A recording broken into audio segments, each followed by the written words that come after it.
Here's a few quick tips for CA glue, sponsored by Starbond. So what's in the box?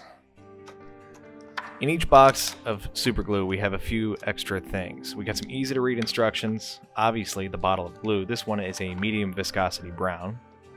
Then we have 2 nozzles, which is nice to have a spare for when the first one gets ruined if you don't take care of it.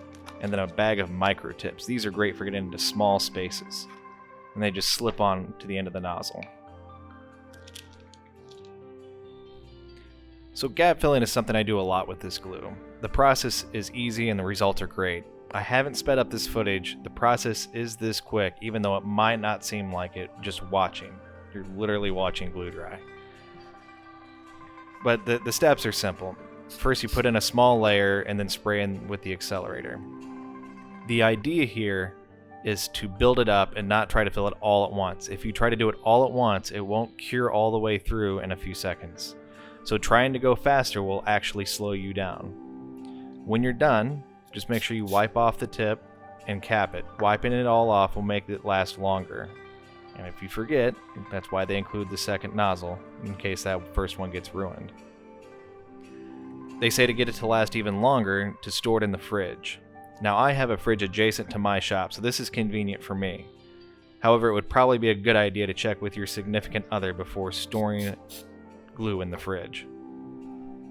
But after the process is done and it's all built up and it's above the surface, then we just sand it down or scrape it or plane it, etc. Whatever is your weapon of choice with that. So right here I've got just some basic 120 grit sandpaper and it works just fine.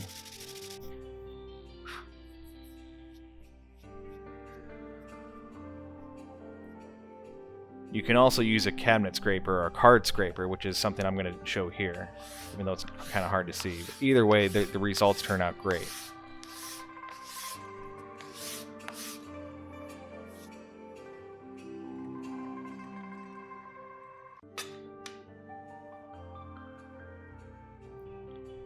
So-called tape trick. Now this allows you to temporarily secure 2 things together. So we just need the glue, the accelerator, and good old blue painter's tape. This is handy if you want to secure, let's say, a router template to a piece of wood and you don't want to damage either piece. So we start out by taking the blue painter's tape and putting it on each piece that we want to join together.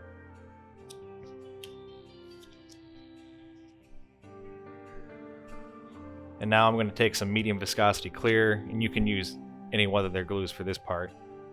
And just doing a line, or you could do a few dabs on one side.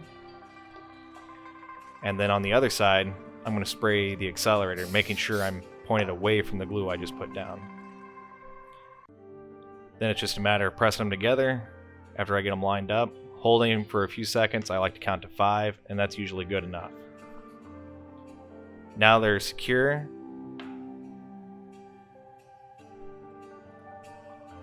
So now to get them apart, all we have to do is basically just break the bond of the blue tape, which is not hard at all compared to the CA glue.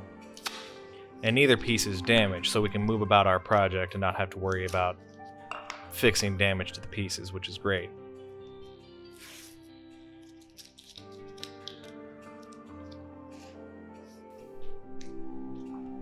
Here I have a shallow butterfly key, also sometimes called a bow tie, ready to glue up. If this is more structural and a spot that was hard to clamp, unlike here, I would use the CA glue along with wood glue. This helps hold the piece in place while the wood glue dries. To be clear, I don't stir them together. I place the glue in separate spots of the joint, and then I spray the accelerator on the piece without the glue and press it in. So stay tuned for a future video where I actually go into better detail of how to do these butterfly joints. I'm going to show you how to do it by hand without power tools. We can see here there's a gap here on the edge of the key. Now using a fine point, I clear out any loose material from the gap. Then it's that process again of layering the CA glue in.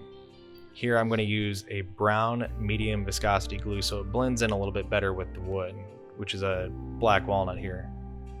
Again, it's important to do thin layers. If it's too quick, the accelerator won't work as you would expect and it can bubble and or turn white, which ruins the effect of a clean gap fill. Again, I'm showing it in real time. I know it's boring on screen, but this is really how fast this works. I've used their black CA glue for this task as well, and it is my personal favorite as I tend to do a lot with walnut, and I think the black works great with that wood. I do a fair amount of custom boxes for clients and it used it on those pieces as well, not just pieces around the shop or for around the house.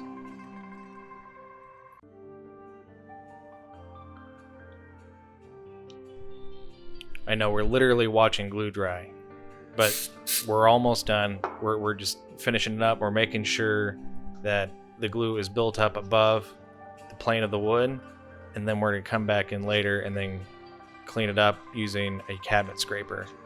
Now, you don't always have to use a cabinet scraper.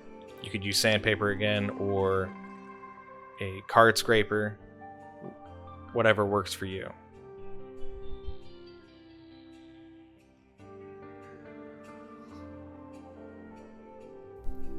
So here I am with my cabinet scraper. It does quick work of it, and it cleans it up nicely, and it's ready to move on.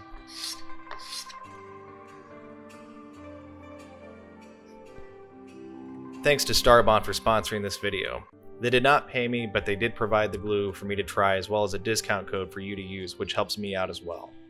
They have a great variety of high quality CA glue, the thick viscosity, which is even better for gap filling, the medium, which is what I used here, and the thin viscosity for getting into those tight spots, as well as my personal favorite, which I didn't have a chance to showcase here, is the medium thick black. Please consider using the link below to check them out. Thanks for watching.